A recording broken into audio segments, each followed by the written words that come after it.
श्री सुनील कांबळे.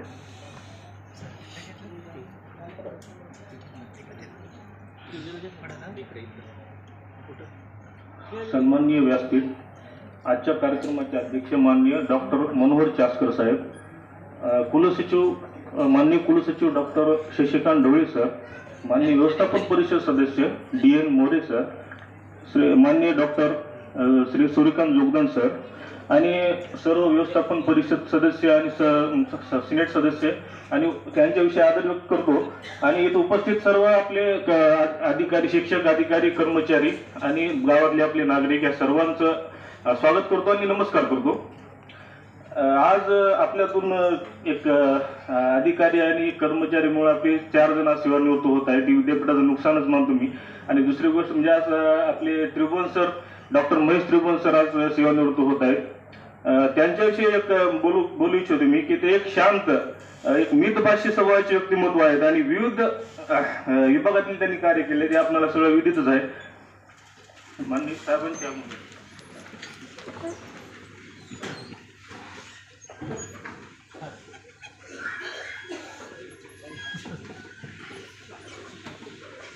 माननीय डॉक्टर चास्कर मनोहर चास्कर साहेबांचा आदर व्यक्त करून मी सुरुवात करतो.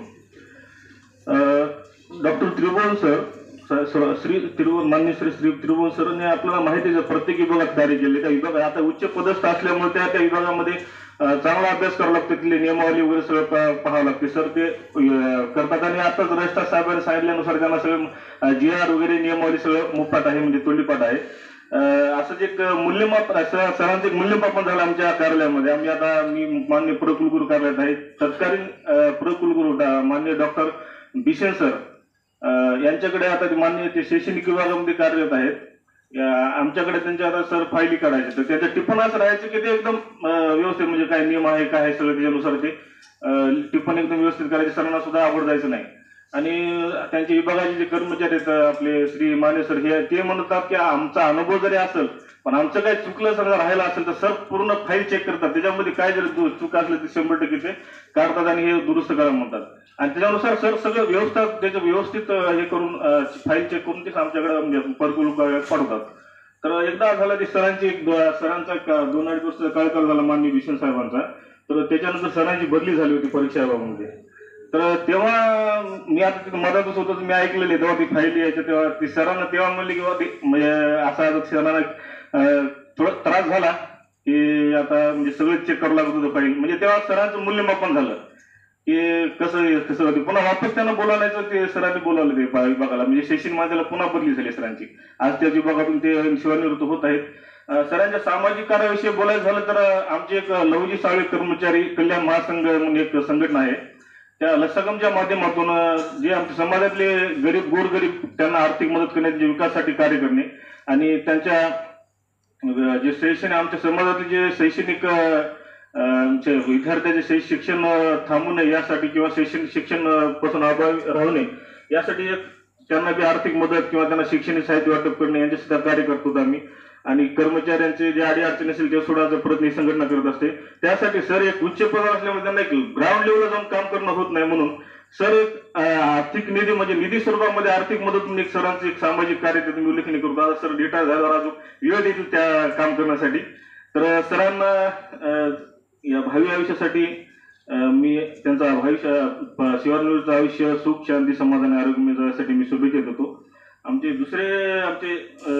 आदरणीय श्री शंभुले सर हे माझे गुरु आहेत. आमच्या विष्णुपुरी गावातले प्रत्येक आता बरेच पिढ्या घड्या चांदे सरांना सांगण्यानुसार प्रत्येक क्षेत्रामध्ये विद्यार्थी कार्यरत आहेत. तर त्यांनी जरी नॉन टीचिंग असलं तरी ते आमचे शिक्षक आहेत. सरचा स्वभाव म्हणजे एक शांत निर्मळ आणि त्यांच्या मनामध्ये सर्वांविषयी आपुलकीची भावना असते. सरांचं एक आज एक आवडून सांगतो, तुम्ही सुद्धा ऑब्झर्व केला असेल, सर नमस्कार करतात. कसं आपण सरांना, आपण इतरांना बरेच नमस्कार करतो, बरेच असं करतात किंवा असं नमस्कार करतात किंवा असं करतात. पण सरांपाशी तुम्ही सरांना जवळ नमस्कार केला, सर असं सरळ हात जोडून नमस्कार करतात. सरांनी तुम्ही ऑब्झर्व केला असेल सगळ्यांनी. दुसरी गोष्ट, सर मी विद्यापीठात रुजू झालो म्हणजे 2012 मध्ये. तर मी सरांना भेटण्यासाठी गेलो. तर सर म्हणतात की आता शिक्षण म्हणजे पहिला प्रश्न, शिक्षण काय झालं, शिक्षण चालू आहे का? तर सर म्हणायचे शिक्षण सोडू नको बाळा, शिक्षणामुळे तुला खूप फायदा होईल आणि शिक्षण अविरत करत राहा. तर त्याच प्रेरणेने आज माझे PhD संशोधनामध्ये शिक्षण मध्ये चालू आहे, म्हणजे संशोधनाचं कार्य चालू आहे. आणि विषय म्हणजे आता सरने सांगल्यानुसार चांदणे सरांनी संघर्ष समिती एक विद्यापीठामध्ये हे केले, आपले त्यांचे कार्य झालं जमीनग्रस्तांचा. तर माझा संशोधनाचा विषय विद्यापीठात जमीनग्रस्त आणि मेडिकल मध्ये जमीनग्रस्तांचा विषय आहे, म्हणजे त्याच्या विस्थापनाचा विषय आहे. तर सरांची खूप मदत होईल मला यातच कळाले समिती सगळ्याची नावं, तर त्यांची मी मदत घेणार आहे माझ्या संशोधनासाठी. आणि सर आज नॉन टीचिंग म्हणून जरी आज सेवानिवृत्त होत असले, पण सर एक आमचे गुरु आहेत सगळ्या ह्याचे. आम्हाला 2 गुरु होते जिल्हापूर शाळेमध्ये म्हणलं तर आमचे आदरणीय मोतीराम राठोड सर, आणि गावातले गुरु म्हणजे आमचे रामचंद्र शेंबोले सर. जे आता सगळ्या किचकट विषय वाटतो इंग्रजी आणि गणित, ते विषय हे 2 गुरु आमचे इंग्रजी विषयाचे.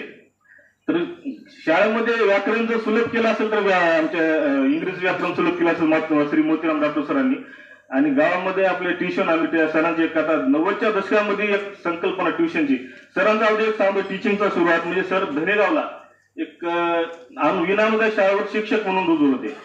तिथं पगार वगैरे राहायचा नाही. पुन्हा मग योगा विद्यापीठामध्ये कायमस्वरूपी रुजू झाले. तर सरांचे म्हणजे आता शिक्षण आता शिकवणी सोडायची नाही. 90च्या दशकामध्ये ग्रामीण भाग विष्णुपुरी म्हणजे ग्रामीण भाग तिथं विद्यार्थ्यांना आता ट्युशन हे काय माहित नव्हतं. ती संकल्पना 90च्या दशकामध्ये ट्युशन ही संकल्पना श्री शेंबोले सरांनी सुरू केली. आणि आज आम्ही त्यांचे विद्यार्थी आहेत, बरेच विद्यार्थ्यांचे घडलेले आहेत, विविध क्षेत्रात कार्यरत आहेत. इंग्रजी विषयाची भीती जर खऱ्या अर्थाने झाली असेल या 2 गुणांनी आमची घालवली आहे. आणि आज त्या इंग्रजीच्याच प्रेरणेने बरेच आज विद्यार्थी शिक्षक झालेत, इंग्रजी विषयाचे शिक्षक झालेत. म्हणजे त्यांची एवढी आवड निर्माण केली की खेडेगावातली मुलं इंग्रजी विषयाचे आज शिक्षक होतात. म्हणजे यांना श्रेय जातं सगळ्या दोघांना खरंच. आणि सरांना एक सांगतो, आता सरांनी म्हणजे शब्द 2-3 पेज शब्दार्थ द्यायचे आम्हाला इंग्रजीचे ते ट्युशन मध्ये. तर दुसरं आम्हाला ते शाळा सुटली की आम्ही ते पाठ करायचो. पाठ केल्याशिवाय जमत नाही, कारण दुसऱ्या दिवशी छडी तयार राहायची, वेळीची काय छडी तयार व्हायची सरांचा स्वभाव कडक. तर त्या छडीचा मार बसू नये, प्रसाद बसू नये म्हणून आम्ही ते शाळा सुटल्यावर 4 वाजता ते शब्दार्थ पाठ करायचे आणि सकाळी ट्युशनला सामोरं जायचं. आणि सरांचं व्यक्तिमत्व म्हणजे अष्टपैलू आहे. त्याच्यामध्ये ते शिक्षक असतील, ती खेळाची आवड आहे सरांना, समाजसेवे बरोबरच त्यांनी उद्धव सरांसोबत नाटकामध्ये सुद्धा अभिनय केलेला आहे असं मला कळालं. आणि दुसरी गोष्ट वारकरी संप्रदायाची एक परंपरा त्यांनी जोपासलेली जपलेली आहे. त्यामध्ये मी दर एकादशीला ते उद्धव सरांच्या घरी याचा भजनाचा कार्यक्रम होतो. ते भजन मी स्टेटसला पाहिलेलं आहे. तर भजन त्याच्यामध्ये चांदणे सर असतात, आपले संतोष आंबेडे सर असतात, उद्धव सर, हे सगळं हे. तर हे एक सांगायचं तात्पर्य म्हणजे आता सर आज रिटायर होत आहे. सरांचं मला एक अजून मी अपेक्षा व्यक्त करतो की आज विद्यापीठाच्या जडणघडणीमध्ये सरांनी खूप मोलाचे योगदान दिलेले. त्यानंतर गावामध्ये आता जे काय राजकारण सरांची एक समाजसेवा करावी गावामधली राजकारणाच्या थ्रू, म्हणजे सरपंच वगैरे शेंबोले सरांच्या घराला सरपंच पदाचं आहे, राजकारणाचं हे आहे, सरपंच यांचे होतेच आमच्या गावामध्ये. तर सरांनी सुद्धा एक त्यासाठी सरांनी एक योगदान द्यावे आणि गावाचा विकास घडून आणावा, कारण तुमची गरज आहे आज विष्णुपुरीला. आणि धन्यवाद. तर सरांनी मी सगळ्यांना. आणि दुसरी गोष्ट आपले आज डॉक्टर राजेश काळे सर सुद्धा सेवानिवृत्त होत आहेत.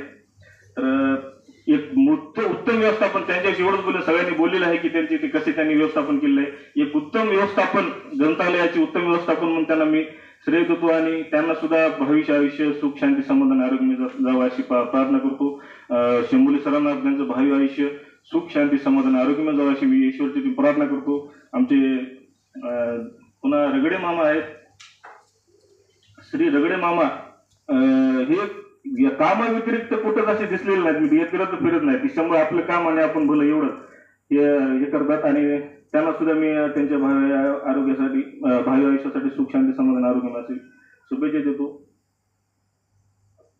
आणि माझे 2 शब्द संबोध मला संधी दिली त्याबद्दल मी आपले 2 व्यक्त करतो. धन्यवाद.